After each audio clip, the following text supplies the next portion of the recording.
Kalifikatibo bezala nik aipatzen dut paperezko matriuskak. Xabiertxo paperezko matriuska.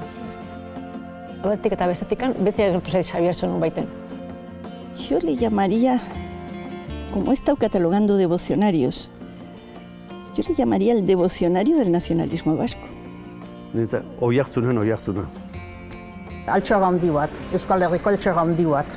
Liburu aurrerakoi bat, kontutan izaniko nahi 80 urte idatzi dala, gauza asko aurrez ikuste zituen, gaur egun 80 urte berandugo aplikatzen jarraitzen dugunak. Xabiertxori esker hasi nintzala euskeraz idazten eta irakurtzen ikasten. Polita, ederra, aitona egindakoa, nire aitan gatik intzun, eta netzako oso hunkigarria eta oso polita. Nik aitzidari jarriko nioke.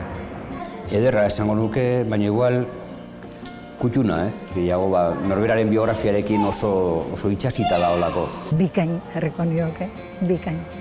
Bere helburuak oso ondo bete ditu, urtetan da urtetan. Astu ezina, bai. Ondo egina, oso egokia, omentzako, eta andereñoentzako, eta esker mila bere egileari. Egitan egokie, egitan guetzat matxe deun liburu edenok, dena gartzen naizan. Nik uste eta etzako astutzen. Nik uste deno dauki ura gordeta,